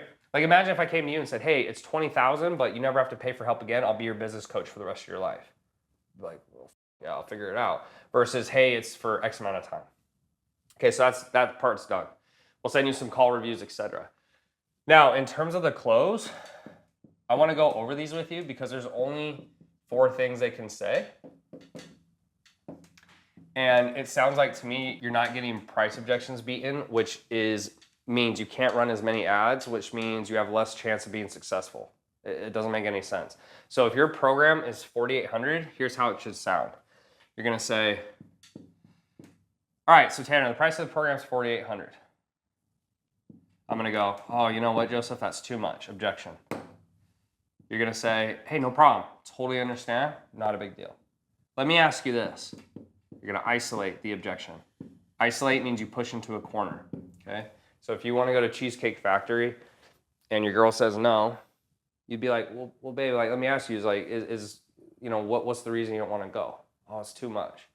Okay, is there anything besides the price about Cheesecake Factory that would, stop you from going? I mean, you're pushing it in a corner so that they can't have a myriad of reasons. You wanna get the singular reason. So remember, $4,800, Tanner, the price is $4,800. Joseph, that's too much. Totally get it, Tanner. No problem, man. Let me ask you this. Is there anything besides the price that would stop you from moving forward? Okay, I say no. I say, no, that's it. That's a tie down.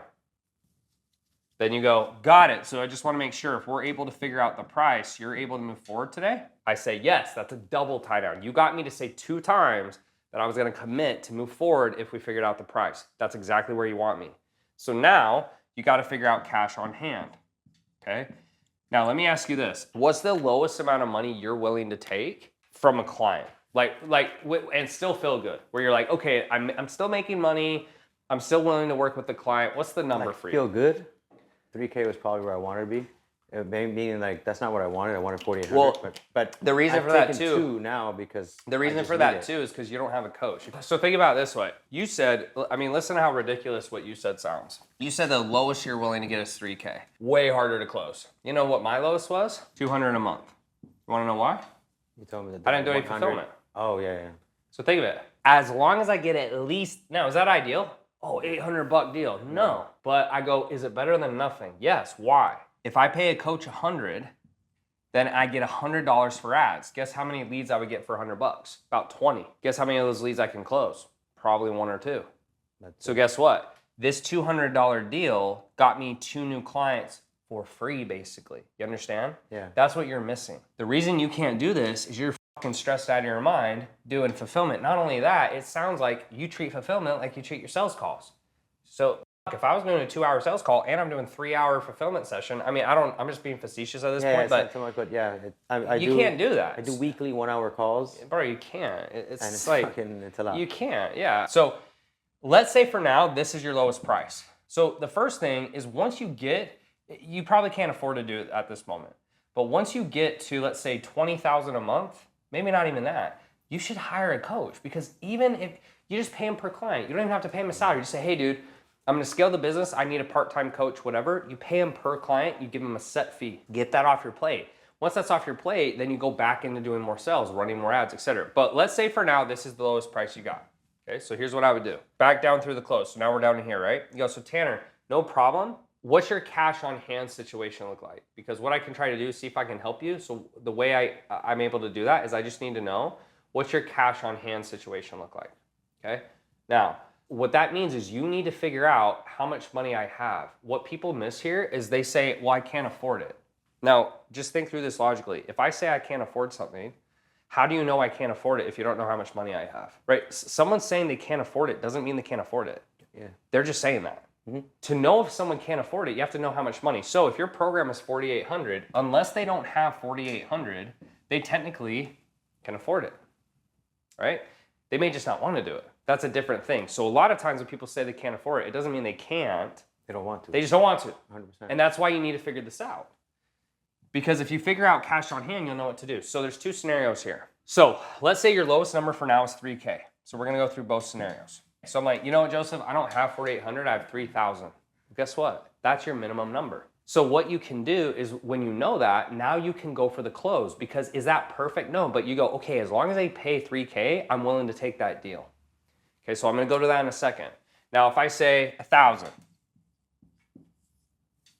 you might go, that's too low for you. So let's just go based on the number you said. Because for me, if they said they do 100 a month, I'd say, hey, look, like that's too low. I can't pay my team. Is there anything we can do to figure out a higher number? Like I can't go that low. The lowest I could go is this.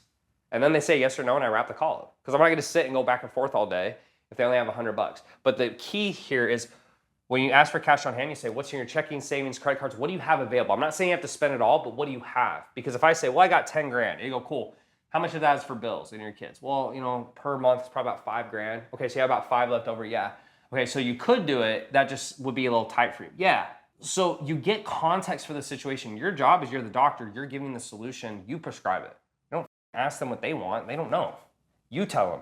So let's go through both scenarios. If I said 1,000 and you said as of now you're not willing to take it, I'd say, well, Tanner, you know what? 1,000 is a little too low. I can't usually go that low. Is that genuinely like all you have? Cash on hand, checking, savings, like all you have is 1,000? Okay, so that's all you could do? You're like, okay, I can't go that low. Is there any way you could come up to, you know, this much or whatever? And you try to work it out. If you can't, you end the call. Done. Easy. Because think about it. If I ask you to buy my car and you don't have enough, I don't need to sit, hey, Joseph, you know, like all these sales reps and trainers will try to teach you to build more value, but if they don't have the money, it doesn't matter, right? There's a difference. If they have the money, it's a value issue. If they don't have the money, it's a money issue. And unless you're gonna pull it out of their butt or you're gonna get them to get a credit card or whatever, sales trainers will still say it's a value issue, but what I'm saying is the amount of work and effort you're gonna have to put in for those deals usually isn't worth it, right? Because for someone who has 1,000, you know how big of an ask it is for someone who has $1,000 in their bank account to pay 4,800 versus a guy like me who has millions? Like, I'm like, yeah, whatever, dude. So people will say it's value, but it's also context of the situation, who it is. So a lot of times if this happens, this is another 20, 25 minute call and you're fighting like a mother effer and you probably won't close it. So then you burn yourself out, you get distressed, oh my gosh, and it's actually not good for your mental health or usually for the business. So those calls, I'm usually like, wrap up. For me, it was $200 though, so I almost closed every single person because almost everyone can do $200. And that's why I got a coach first. Now in the beginning, when I was coaching, I didn't do that. Or I only did it knowing that I wasn't gonna do it for very long and I wasn't gonna get out of it. What you've done is you backed yourself into a corner. And that's probably also the reason you went down, is because you just burnt out. And so you're almost probably happy to go down a little bit. That's at least what I would assume. I don't know. So let's go back to this. So let's say I say 3 grand. Okay? Great spot. So you're like, okay, they got the cash, they can do it. You go, got it. So just to confirm, checking savings after your bills, etc., you got about 3,000 left over. And remember, you just need to understand the situation. If it's in savings and they're willing to use it, like you need to just really understand what is that real number they can spend. Okay? And then I'll even say, is that total? Is that per month? Like, that's total. Okay. So then I go to number 8. Okay? So what I do here at number 8, the way I say this is I go, so I'm you. So Tanner, you got 3 grand? I'm like, yeah, 3 grand. You go through all that hassle. Then I go, okay, so Tanner, the price of the program is usually $4,800, right? But based on what you just said, that's not gonna be a feasible option for you. So I'm down to work something out for you, but before I do, this is key, I just wanna make sure that you can move forward today, because I don't wanna go and figure out the financial part and then you tell me you can't do it. And what happens is they- tie down? Yeah, but dude, so what happens here is they go, yeah, that sounds good. Or I've had some ladies, for example, go, well, like how much is it? I'm like, oh, well, don't worry about it. Like, I'll work it out for you because you already know you can work it out because they told you. You know you can work it out. That's the whole point. That's why this is so clever, because you're the doctor. So they're worried, well, how much is it? You're like, no, don't worry about that. I know we can figure out a financial solution. That's why I'm saying that. But before I go into how to structure it, I just want to make sure that you'll be able to move forward on it. Because I don't want to come up with a financial solution and then you tell me you need to think about it, because I don't think that's going to be a fair deal. Why? Because if I'm giving you a fucking discount, you need to move forward now. Yeah. Does that make sense? And the way you're talking, it creates, I love it because it pushes them in a corner. It's logical, but it's also ethical. Like, I'm not doing anything wrong. And if I give you a discount and you're like, hey, I need to think about it. I'm like, hey, Joseph, no worries, man. But it's $4,800 usually. I'm giving you a discount. If you're not able to do it now, like, I'm not going to be able to hold that price just because I don't think that's fair. Simple as that. I don't think that's fair. Why? How's that fair? Yeah. So you're paying less, and then you also want to wait 3 days. You don't even do the, like, because I would try to bring, like, I have clients, I may take other calls, I can only take on so many clients, and I try to give them that kind of story. You're just it's just not fair. It's not fair, which is true. Yeah. It's not fair. Like, let's say, for example, today, we said, hey, Joseph, you want to come over? You don't have to pay anything for it. You're like, well, what time? Like, 7. You're like, I was thinking more like 1. We're like, yeah, man, no. Like, you could do it or not, because how's that fair, right? 100%. So, but you frame it in a nice way. And so what happens is then they go, yeah, that sounds good. And then what you do here is you say, I literally will say this. I go, well, Joseph, look. Or you say Tanner, because you're talking to me. Don't do anything. Okay. Everything. Okay, so then here is the dagger. And you go, well, Tanner, so look. I don't think you should do nothing, right? Because then you won't be able to get help. But I don't think you should spend everything you have. Now, why is that so important? Because think of it this way. If you came to me and I was your friend, or we are friends, but you get the point. If you came to me and said, Tanner, like, here's my situation, what should I do? And I'm like, how much money do you have? You're like, I got 20 grand. I'm like, give me all your money. I'll take you to the promised land. That's like a big ask, right? But if I go, well, look, Joseph, you got 20,000, okay. I don't think you should do nothing because you need help, but I don't think you should spend everything. And then it frames it so they have 3 grand. I go, so here's what I can do for you. It's a 4-month program, and then you make your ask. You go, if you can put down, let's say you broke it up by 4. So 3,000 divided by 4 is give or take 750. Okay. If you put 750 down today, you can do the rest over 3 months. Sound fair enough? And then what happens is let's say they say yes, it's done. If they say no, well, guess what? You have all the info. So you go, well, what do you mean? Like, I thought you said that, if we could figure it out, you move forward. Yeah, but da-da-da-da-da. Well, now you've got them, because now they're going to have to either go back on what they said and it's a belief issue, they're scared, or they're full of shit.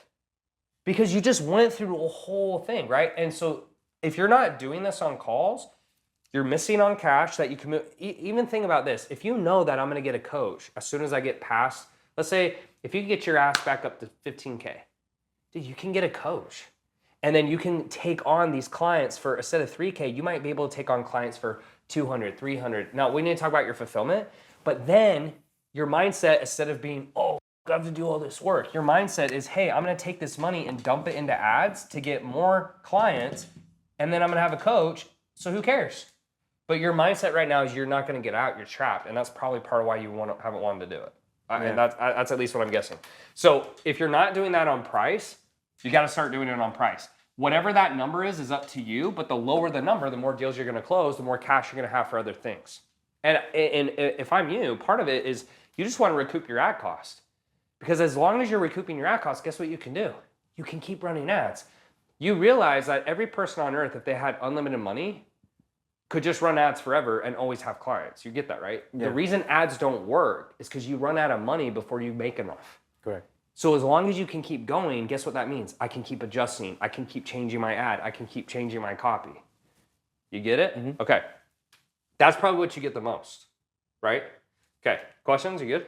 No. Okay. You got to do that. Watch those in the videos. Okay, so then we go to spouse. Spouse is easy. I don't get as many of those, but yeah, I do the pre-frame. I do the hard pre-frame every time. Yeah, so now you could do a pre-frame, but here's the other thing. So watch, it's very easy. So someone goes, it's 4,800, Tanner. I go, it sounds good, Joseph. Just let me talk to my wife.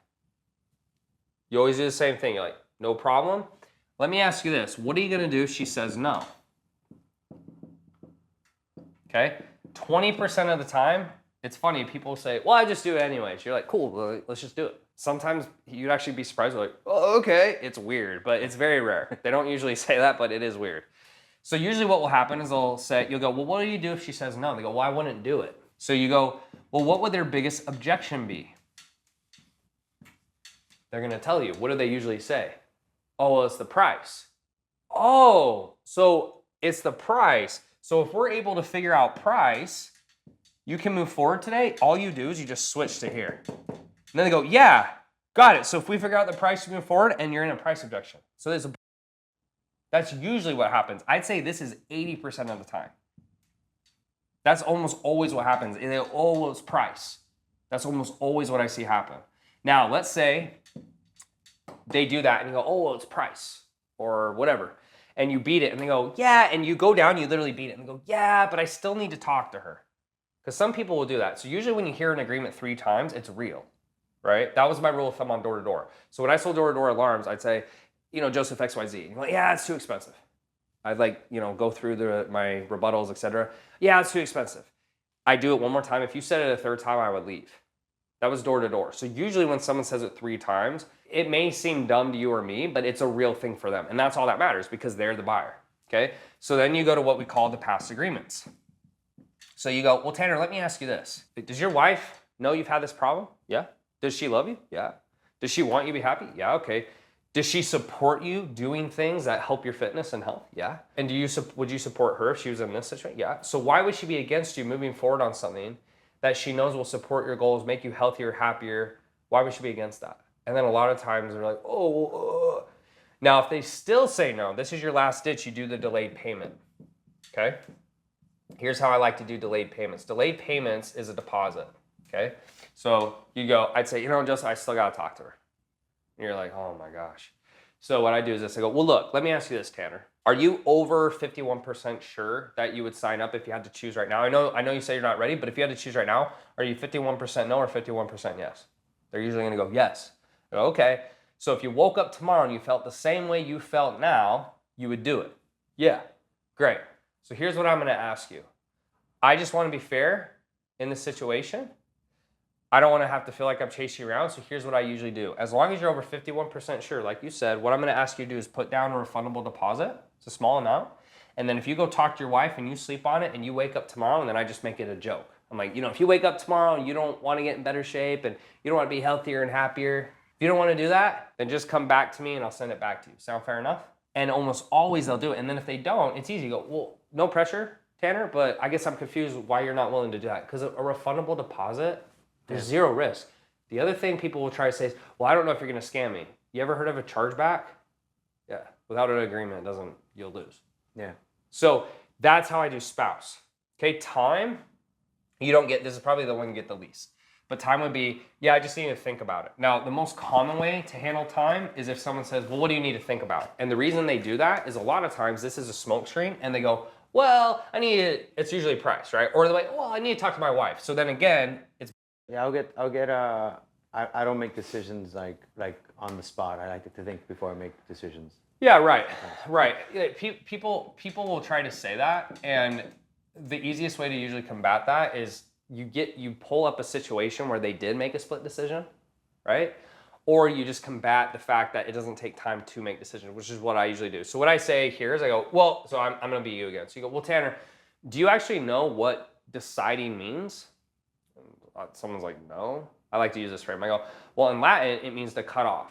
So all we're really deciding today is if you're gonna cut off the passive inaction or the future of your dreams. Now there's 3 things you need to know to make a decision because it doesn't take time, it takes information. So here's 3 things. You cool if we go through those? Yeah, okay. The first one is, do you believe we're gonna deliver what was promised? Okay, like do you believe everything we said that we're gonna give to you? They're like, yeah. It's like, okay. The second thing is, do you trust us? Like, do you like me? Do you think I'm telling you the truth? Do you think I'm lying to you? No? Like, I trust you. Okay. And then the last thing is, do you have access to money or know someone who does? Yeah. Okay, so based on that, you actually have everything you need to know to make a decision. Because of that, I'm just gonna ask you, let's go ahead and make that decision now. Like, if you trust me and we're gonna deliver what was promised and you have access, let's do it. If you don't trust me or you don't think we'll deliver what was promised, let's say no. You thinking about it for another 24 hours isn't gonna change your mind about anything. Like how you feel right now, you'll feel that way in 24 hours. That's usually how I do it. And then if they still say no, I'll do the same thing. I'll go to a delayed payment, okay? So this thing here, I'll do here. I don't get time that much. It's usually a smoke screen. Like it's usually BS, and I'll try to get it off time or I'll go to a delayed payment. Some people will just be adamant, and so if they're adamant, I go to delayed payments. That's when I've tried and they're just no. Delayed payment deposits, right? Basically. Right. Yeah, and it's refundable, right? Yeah. And then what I do is I just say, how much time do you need, right? They're like, I need 48 hours. Like, cool. So we're gonna put this down, and then in 48 hours, you let me know. We'll start, or I'll send it back to you. That's what I like to do. And then sometimes what will happen is I'll have some people who tell me no to delayed payments. And I'll say, because you want to leave every call on a good note. You don't, all right. You just want to leave it on a good note. So I'll say, well, look, how much time do you need? I've pushed and pushed, right? Well, probably 48 hours. Like, cool. So here's what I'm going to do. I know you're a man of your word. I'm going to give you 48 hours to get back to me. If you do, I'll honor the price I gave you or whatever. If you don't, then I'm going to move on and I'm not going to chase you around. Is that fair? Because then that way, when I follow up, I don't have to follow up for months on end. All these sales reps will like follow up, and it's like, just tell them that. So there's a timeline. Even if I get a deposit, there's a timeline when they come in. I don't leave it ambiguous. I'm like, so when are you gonna come in? Okay, so on this date, we're gonna run your card for the rest, right? I don't do anything ambiguous, because if you do that, people will take advantage of it, okay? Now, belief is super simple. Belief is just they're scared. So it's when it starts to be illogical. So let's say, hey, it's 4,800, I can't do it. Why not? Oh, it's the price, you work through the price. Yeah, I still can't do it. Why not? I don't know, like I'm scared. Okay. Let's talk about that. This is the simplest question of the book, dude. What does fear come from? It comes from thinking about the worst thing that can happen. You and me were having a discussion the other day. Literally, it's all about fear. It's 100%. We're both thinking, what's the worst thing that can happen? And that's what scares us. So it's the same thing. You go, what's the worst thing that can happen? Well, it's not going to work. Okay, cool. Yeah, let's talk about that. So there's 3 things that can happen. 1, you sign up and you get results. Everybody's happy. You win, I win, we're all happy, we're smiling, right? Number 2 is you sign up, you don't get results, and you get a refund. Now, that's depending on your program. Like if you're gonna do anything with refunds, there needs to be performance guarantees. So for example, if you signed up to business coaching with me, I would make sure if you were gonna get a refund, you had certain conditions you had to hit. I would never ever just leave an open-ended refund, because unless you do work, you can't get the result. Yeah. So that makes no sense. You cannot, unless it's something I can 100% control the outcome, I cannot give you an unconditional refund. Like my business would just go under, because anyone who doesn't do work would want refunds. And then I'm hiring all the staff and resources, etc. So if you don't have that, then you would just say, number 2 is you don't get results, right? Or you might just leave this out. So let me back up. You say you get results, everyone's happy. You don't get results, you get a refund. If you don't have a refund, just cut this out, okay? And then the last one is you do nothing and everything stays the same. So the only downside for you not signing up is if you do nothing. Because if you sign up and you get results, you're happy. If you sign up and you don't get results, you get a refund. The only bad option here is you do nothing. So because of that, let's go ahead and get you in. What do you say? Sound fair enough? Something of that nature. And then again, if they keep push, you push, you do delayed payment. All belief is them usually... All belief is when they're just scared and they're trying to make up reasons, and I just am super logical. I'm like, no, man, that's not true, or no, it's not this, it's not that. If you can get this price down though, it's gonna help you tremendously, because all those deals you're losing, you can do it. Now, here's what I want you to do for all the deals you've lost, all right? This is what you're gonna do. Do you know what a reoffer is? Do you remember that? Kinda, yeah. But this will work. Kinda is not reassuring, so we're gonna cover that, okay? I mean, it sounds like what it says, reoffer. Yes, here's what you're gonna do. All right, check this out. So what we're gonna do on a reoffer is every deal you've lost, and I want you to do this every deal you lose. Every call you lose, you can't close, whatever, here's what you're gonna do, all right? You're gonna send them a text. The text is gonna say, all right, I'll write it out for you. Hey, Tanner, I know when we spoke last, blank was an issue for you. Usually it's going to be price, right? So, hey, Tanner, I know last time we spoke, pricing was an issue for you, okay? For the next 48 hours, I'm letting 2 people in for a blank, whatever it is. So in this case, for a little less down, for a little less up front, whatever. If you want the details, let me know. If they respond, you immediately call them. Okay? So what this is going to do is every single person, think about what you're doing. You bring up the objection they had, spouse, price, belief, whatever. Put a time frame. You put a time limit with a limited amount of people, and you're giving them something down. Now, what I used to do is I would do one of two things. I'd either let them in for literally less money. So if it's $4,800, you're like, hey, I know that was an issue for you. I'm going to let you in for this much. And you want to get them on a call. You don't want to do it over text. It's better. And it doesn't mean a full sales call. You just call, and over 10 minutes, you're like, cool, yeah, you cool? All right, go get your card. Let's rock and roll. And remember, any issues you have, it's a time limit. It's like, I'm only doing this for 48 hours, and I already have, and what I usually frame it is like, hey, I already have one person in, right? Because you're trying to apply pressure, urgency to get them to buy. It's the same thing they do Christmas, Thanksgiving, Black Friday, all that urgency. If they have no urgency, they're not going to do it. That's why you're also trying to build that on calls. You're building certainty and urgency on calls so they don't have a reason not to do it now. To think about it means there's not enough urgency, not enough certainty. So you do this on every call. What I usually do is I'd have you wait 3 days because you don't want to come off desperate. If you send it the next day, usually it feels weird. But if you had a call on Monday and then on Thursday, you're like, hey, Tom, I know when we spoke last a few days ago, pricing was an issue for you. For the next 48 hours, I'm letting 2 people in for a little less down. Let me know if you want the details. Send.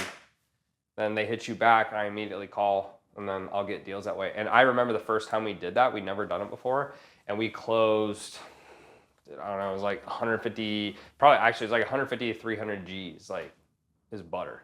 It's so good, and we do it all the time. You gave them a deal on the price. You dropped the price. Yeah, or it's like less, or it's less down. So if it's 4,800, what's that for 4 months? 1,200, give or take.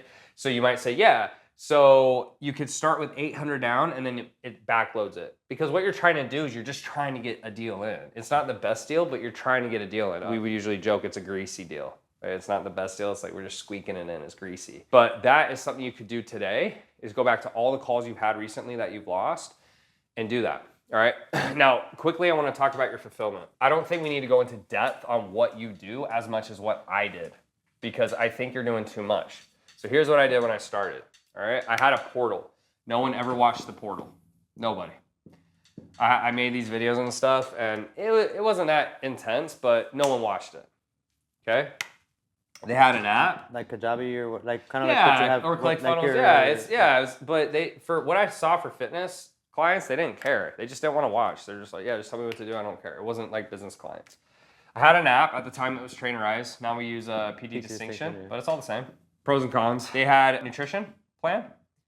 At the time, I think we used Evolution Nutrition. Now we use Eat This Much. That's what I use. Yeah. And then they had unlimited texting, or I prefer. It's better if you put them in the app or something so they don't have your actual cell phone, but it's fine, or Voxer, etc. And then they could have calls as needed. So the thing is, I don't think what you just need to do on the onboarding is make it very clear, and then how you're going to do it. So here's what I would do. I'd wake up 5 a.m. in the morning. First thing I do is I answer all the messages in my inbox, because I'd have a ton, because I was, at this point, I'm running tons of shoutouts and ads. Then I start sending all my new messages. Then if I was gonna work out, which I got super chubby during this time because I didn't work out as much, I go to the gym. Then I come back and I'd send all my texts to my clients. So at one time I had 20 to 25 clients before I had a coach. Hey, good morning, da da da da da, copy paste, copy paste, copy paste, copy paste, copy paste, all the way through. Then Every day? every day. Then I go back to work. You text them. You were Or every other day. But Usually still, it's like every day or every other day. That's a lot more than I do texting wise. Yeah, so probably every other day. And then what would happen is, what you probably do is, as soon as they respond, you start responding. I don't do that. When you respond immediately, you're training people. Usually what's happening is, in business coaching you need to, or in some things, but I don't think they need a response immediately. It's usually not a big deal.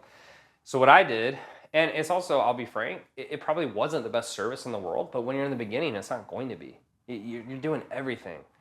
I needed to get to the point I had a coach. So what I would do is I would start messaging and doing sales calls and stuff, and then usually about midday, 12 or 1 or 2, I'd reply to everyone at the same time. Because if you think about it, over the next 6 hours, they're all responding. So then by that time, almost everyone's responded, and then I send a text back, and then I would respond one more time before bed, and that was it. So you're talking 2 or 3 texts the whole day. That's it. Any issues, questions, how you doing? Yeah, I'm good. Okay, great. Love you. Oh yeah, I had this question. Da da da. Okay, great, thanks. No problem. There doesn't need to be this massive amount of communication. And then what would happen is I was doing all these calls like you said, but I realized, man, this is taking up so much fucking time. And then most people didn't care. So what I said on the onboarding, I said, look, you have at least one call a week if you want it. Okay, if you want it, you just tell me, I'm gonna send you a link to schedule, you can schedule. It's not mandatory, and I don't want you to feel like you have to do it. I want you to know it's available, but I don't want you to feel forced to do it. And that alone got all this stuff off my plate so I could focus on sales. And then once I was around 20 a month, give or take, I hired a coach, I paid him per client, I paid him $100 per client. That's up to you. You know, I'd say usually between 100 and 150 a client. And so then if you go through what you just went through, you're paying them less. And then if you start making more, you just keep paying them per client until it's usually over 5,000, and then you put them on salary. That's it. The fulfillment for fitness, it should be super simplistic. I don't know what it is you're promising or not, but if it's taking you that much time, it's a waste, because you're spending all this time on an activity. It's never gonna get you out. The only way out right now, this is your path. You're down to 5 to 6K a month. Your path is I need you to get to 15K plus, then you're gonna get a coach. Once you get a coach, you're gonna keep doing this until, you know, let's say you're at, I don't know, 30 to 40.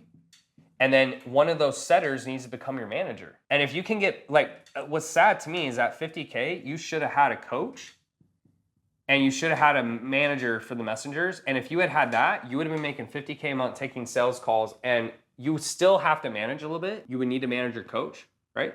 You get on a call with your coach, maybe 30 minutes a day, Or what I would do with my coaches is I'd be in a 3-way conversation with them and the client to watch what they're doing, right? And I'd step in if I needed to. And then you would check with your manager, but your manager is doing the grunt work for the messaging. Even that alone, bro, you'll feel so much relief in the business. Yeah, I mean, at 50,000 a month, you shouldn't have been doing everything. That's freaking insane. I don't know why you were doing that. It was a rough couple months, for sure. Yeah, it's terrible. And it was good because I was like, I'm making so much, but then it was like... Yeah, you didn't know what to do. So it's coach, and then it's setters, and then it's a sales guy last. And a sales guy, remember, most sales guys want to make, if they're any good, they want to make at least 10K plus. So unless you have a way, unless you're making over 100 grand, the only way to do that is if you get someone who's a hybrid. Hybrid meaning they do some setting, some closing, but it's more work than you think. When you say setting, do you mean the messaging, or do you mean like calling people? Both. I mean, both technically, but yeah. But okay.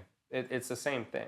So hopefully that gives you some insight. What is your budget, you think? The question is, how much can you spend in a month and be okay and not make a single dime? So if you went to the casino, you spent it, I know I'm gonna lose it, etc., I'm good. The savings is decent. Okay, so let's say 3,000. I could do that. Let's say 3,000. So $100 a day. I usually think $100 a day. If you're not able to spend $100 a day, you just need to do organic. And then what would happen is, as you get sales organically, all that money goes into ads. Okay.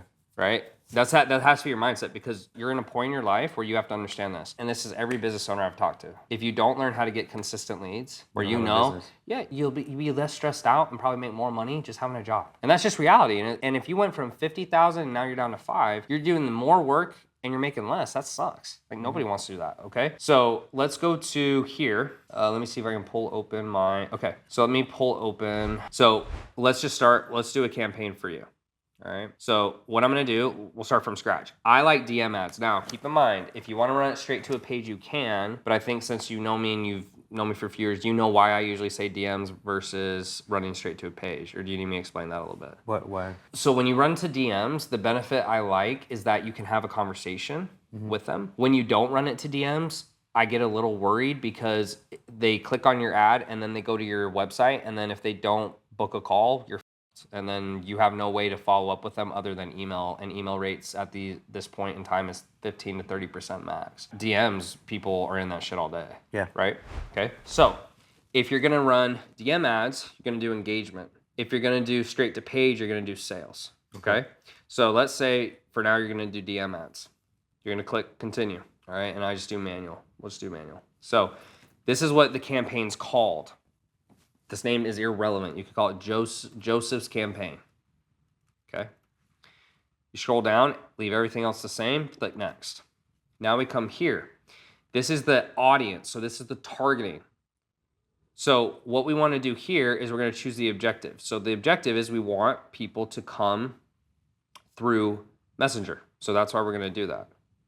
We're not going to click these other things because that's not what we want. So we're going to click, we'll come back to this. So we're gonna do the ad type is click the message. Click the message is the ones you see on Instagram. Then we're gonna say, where do we want it? We don't want WhatsApp, we don't want Messenger. It's all gonna be Instagram. We're gonna click off that because we don't care. Performance goal is fine. Big control is fine. This is your daily budget. So for you, I want you to do 10, if you're doing $100 a day, I want you to do $10 ad sets of $10 a pop. Why? On average, a lead cost for fitness is usually $10 or less. So I'm gonna give you another analogy that's gonna make a lot of sense to you. If you had $100 a day and you're gambling, your family's life was on the line, would you put all your money on red right here and cross your fingers? Or would you put your money on different parts of the table, $10 a pop?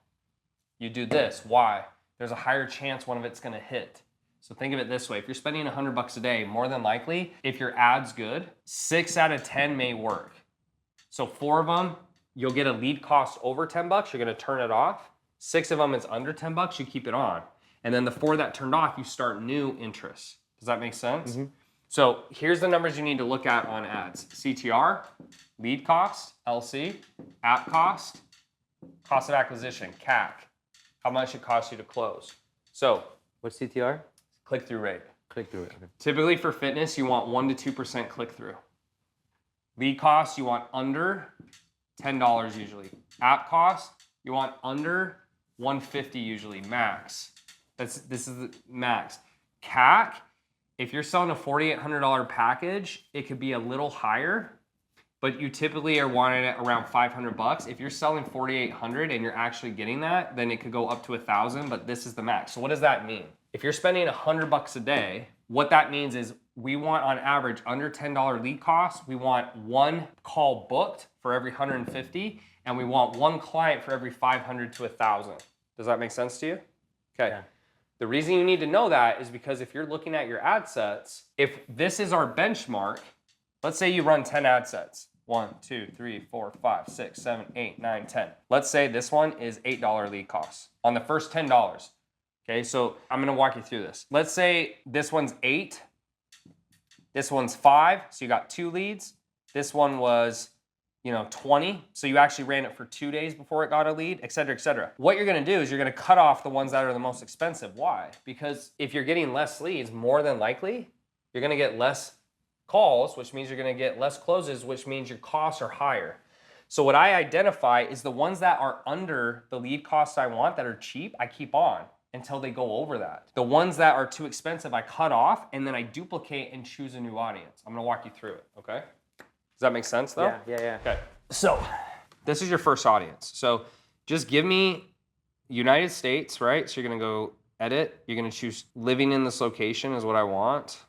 Where's that? I want English. Where's the, how do I change the age? Okay, so it says I can't select a minimum age below 18.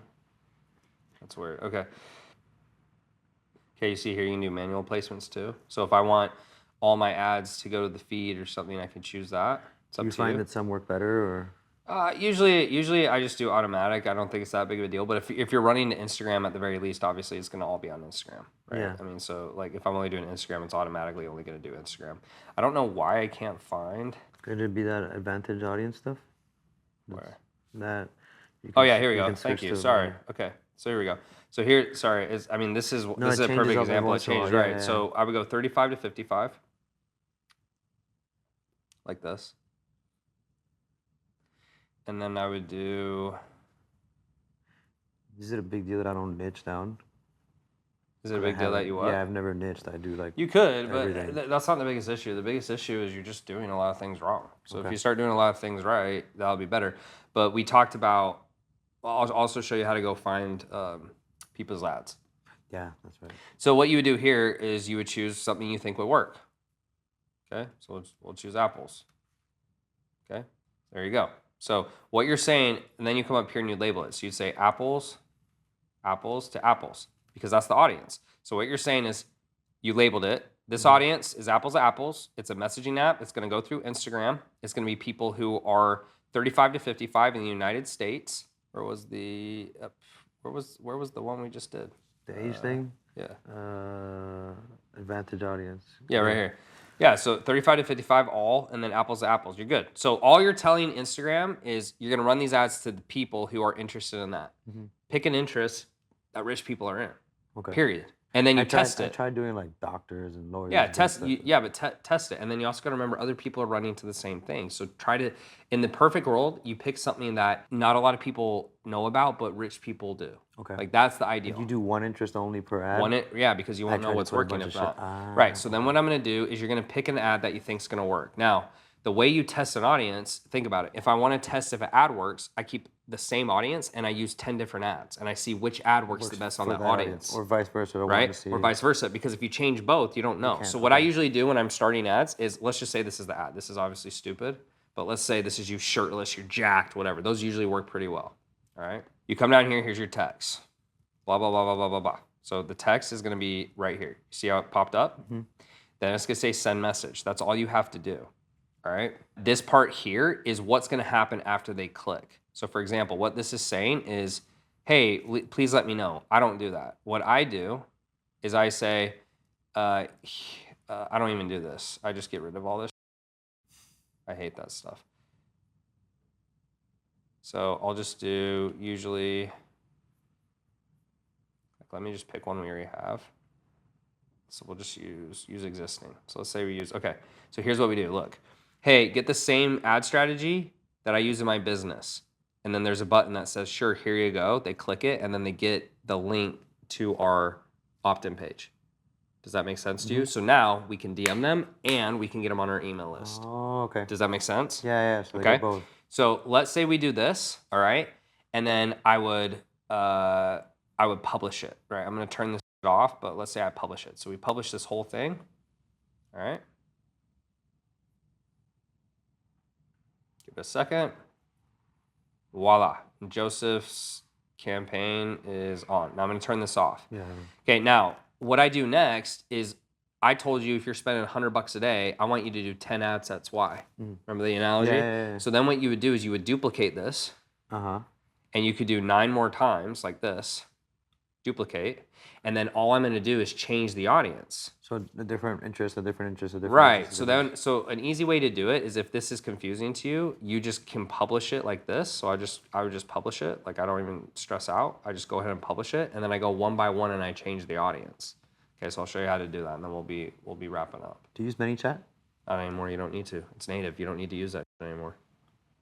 Yeah, you don't need that. ManyChat was back in the day when Facebook didn't have a native way to do it. Now you can run it right through Facebook. And back in the doesn't hit your messaging limits because it's an ad. They're telling you, hey, you don't need to talk use to this person. ManyChat's useless at this point. You don't need to do that. And then again, that's just how staying up with stuff, things change. So now look, here's your campaign. Remember the campaign is Joseph's ads. Doesn't matter. You could call it Barney's socks. That's just, what was the objective you coming over here? Learn business. That's it, okay? Then you go to the ad sets.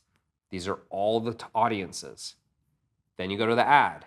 You're running the same ad, right? So what I would suggest you do is you pick the ad that you think will work the best. If you're getting lower than a 1% CTR, what does that mean? Your ad sucks. If you're getting 1 to 2%, what does that mean? It's good enough. Okay. Now keep in mind, what's the most important number here on this board? Cost per acquisition? Why? Cost of acquisition. Why? Because if this is 0.1, it's trash.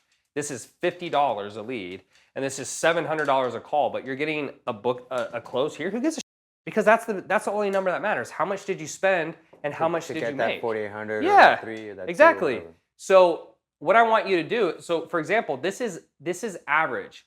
What I'm saying is if you have over 1%, it's probably a good ad. But remember when you're giving away your free shit, you might have a 2% CTR, but you're getting, and you have low lead costs, but you're getting all these calls, but you can't close anyone. So remember, it's not, this number is the most important, and you work your way down. So if this number is too high, I go, okay, how many calls am I getting? And then I try to fix that. That's usually a messaging issue. If that's okay, then I go, what's my lead cost? That's gonna be some type of ad or opt-in page issue. And then if it's a CTR, it is ad. The only reason I'm bringing that up is I bet the way you're running stuff now, you would have a really good CTR, you have really low lead costs, you might even be getting a shitload of calls, but you can't close because your lead quality sucks. So what I'm saying is, if you ran a better ad, this might go down, but then this number goes down too, so who gives a shit? Does that make sense? Yeah. That's all I'm trying to point out because some people, they don't think that through. Okay, so then all you would do is you'd come through here and you'd edit the audience. You would just change this audience. And so let's go down here. You come down here. All you do is change one thing. You just come down here and you go like this. Click off. And you do Rolex. Okay, or whatever. And then you come up here and go Rolex. And then you republish it, and then watch. This is gonna change to Rolex. And then you do $10 a day. And then what will happen is you're gonna get on, and you see all this here, here's your results. So let's say all of these, on average, there's an average for you. So for example, if I ran ads for Kim Kardashian, she might get a messaging result for 10 cents. You might get it for $10. But what I'm trying to get at is if you're like the darts on the board, if you run 10 ads, let's say on average, you're getting $5 lead cost. So when I wake up the next day, if 7 out of 10 of these are like $5 or less, so you got 2 leads, right? Because you spent $10, let's say you got 2 leads. Then all the ones that are over that, turn them off. Because you're already showing my average, I can get $5 leads. And so you would turn off the bad ones. So let's say this one sucks. This one's bad, this one's bad, this one's bad. All these are in KPI, key performance indicators, right? And then I would duplicate these bad ones, so I still spend $100 a day because I still need leads, right? And then all I do is I duplicate a different audience, and then you do it all over again, and that's all I did. And you just keep doing that. And that's all I did, And then you're just constantly looking at those numbers. So if you were running ads and you weren't getting a result, I can know from looking at this and looking at your numbers what to fix. Yeah, I probably only read like 3, so like it's very okay. Yeah, does that make sense? Yeah, and I put too many audiences in one. I was trying to think. I don't know. Yeah, I didn't know. I don't know what I was doing. It's fine, dude. I mean, so do you have any other questions though? Do you have like stuff you had written down? Yeah, let me look at the file. Okay. I had some things just. Yeah. All right, let's see. How to create a back-end offer with fitness. I think that was one of the things because when I started, on my format, I teach you and then you're gone and I don't have like a... No. So keep in mind when I sold, I would tell people, hey, you're never going to need to hire anyone again. But what would happen is if they got good results, when it got to the end, I'd say, hey, you've done really good on your goals, etc. I'd love to keep working with you so we can get to the next goal. And that's all I would really do. You just sell more of the same thing. I don't think you should be focused on that as much other than getting them to re-sign. Like doing more of it. Then what I usually do At the same price? No. Usually you have to lower it Yeah, because remember that's a lot of money for a lot of people. Yeah. So then what I do is but remember, if you know sales, I go, yeah, so I'd love to work with you more. And they're like, yeah, I don't know if I can do the price. I go, got it. So just so I'm clear, would you like to keep working with me, but it's just a little bit too much on the price? And they're like, yeah. I'm like, okay, cool. So, you tell me like what's your cash on hand look like and let's see what we can work out. Just do the same thing, just take whatever. Yeah, because now you have coaches. Yeah, and the other thing too is if they're good clients, man. If they're good clients, the thing is that they're easy to work with. Like working with a client who's staying on, who's already gotten results, is a lot easier than working with a client who's been a pain in the ass. So for you're just going to sell them more of the same thing. It sounds to me like a massive mistake you've made. You've probably left tens of thousands on the table. I have people tell me I have 2K, and I was like, no. Go back and fix it, and then get a coach, and stop doing mandatory calls. You don't need to do that. I just get frustrated because you know how many people come to me and they don't even get the 50K? You literally got the 50K, and the reason you went down is you're just doing stupid like not re-signing people at lower prices, not price dropping. You don't have a coach. I mean, bro, if I was at 50,000 a month doing all of it, I would have blown my brains out. It was a rough couple months. Yeah, but I think you thought that's what you're supposed to be doing.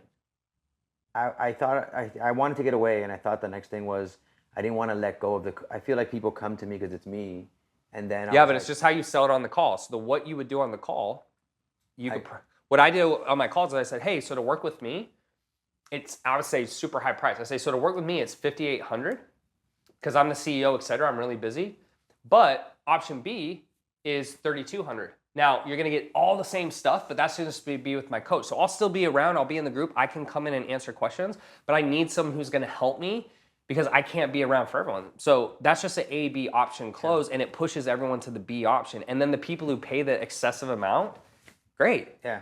If you're taking the sales calls, that's the best way to do it because otherwise what happens is, oh, but I want you. So what I do is I just say, yeah, so option A is me. And I said way up here. And then I go, now option B, it's the same thing. It's just you're You going to get have a different coach. everything, but- And then they all go to B, yeah, because no one's going to pay 10 grand. And you just pick a number that you know they're not going to pick. What do you feel is the current state of the market and having trouble closing at higher prices? Do you think that's really tougher? Like, Yeah, but if you just do, but the thing is, people get so concerned on what the price is, but it doesn't fucking matter if you do my price drop. yeah, and if I have coaches, the thing is, Bro, I could get on for a call me, it with was you. too I tough. could get on a call with you and say it's $100,000.